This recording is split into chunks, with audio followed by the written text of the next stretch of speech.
If you ever seen the style of wrench and you wonder what they're for, they're for line fittings. They're designed with an opening so you can get over the line and to the fitting so you can remove and install the line without damaging the fitting. Now they come in different sizes. This is the ones I have here, but you can get all the different sizes. There's one style of line fitting, and here's another style of line fitting. It has the plastic holding a clip.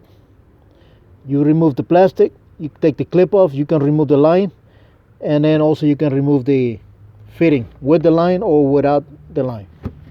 And here's the line fitting. You can see it's hollow with the line go through it, and this holds the line in place.